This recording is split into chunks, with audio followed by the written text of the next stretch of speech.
Wala na si Ems. Go Ems! Ems Krog. Breakaway. Ems Krog. So yung tatlo iniwan na niya, si Ibing, si Bibi, tsaka si Gale. Precious Gale. So malakas na rin si Bibi ha. Malakas na rin si Bibi. Kailan lang nagbike yan eh. Wala pa ata isang taon eh. So sa experience siyempre mababa pa. Sa finish na yan ha, finish na, mananalo si Ems. Ems Krog, anak ni Inay Marita. Solo breakaway. Nalo niya si Ibin, malakas din niya si Ibin ha, tsaka si Bibi. Si Bibi medyo ano pa yun, baguhan pa, pero malakas na. Ems Krog, solo breakaway.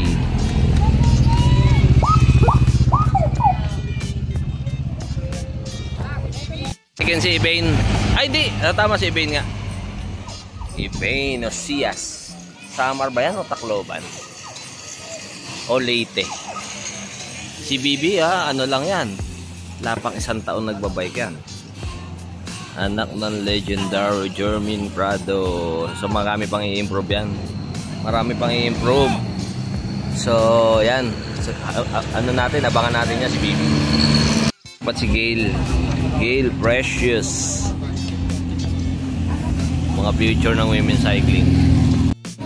So yan, next category, men youth. Unlike yung women youth ha, kasi apat lang yung women youth eh. Ngayon oh, batatan agad oh. Binanatan agad ni Kabael. Jerick. Yan oh, pinapasabog agad oh. Pasabog, attack.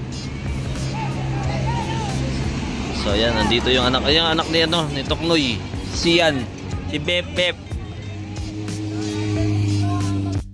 So nakawala na si Jerick ha, pero may isang kasama. May isang kasama. Dito na. Ayan o. Jerick Kabael. Reptiles yung kasama. Dalawang reptiles. 501, 505. Overlap pare. 5 rider second group. 5 rider second group. So may limang nasa harap ha, may limang nasa harap. Ito naman second group. Yan natin ha, 508, 507, 512, 515. 5 rider first group ha. 5 rider first group. Tingnan natin yung numbers ha. Number 501, 502, 506, 513, 505. So yan. So second group yan ha. Apat, nawala na isa. So, tingnan natin ha. Tingnan natin. Oop, pangalawa si Kabael. Kabael. Oop. Lakas din kami matin nito. Reptiles boys. Yun o. Reptiles ang nanalo. Panlima si Bip Bip.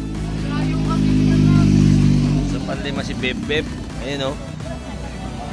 Top 5. Top 5.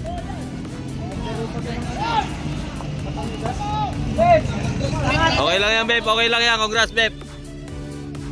Panlima si Beb Beb. So yun, good for ano yun, pang-anim. Nakapula yung pang-anim. So 6 to ano yan ha, 6, 7, 8, 9.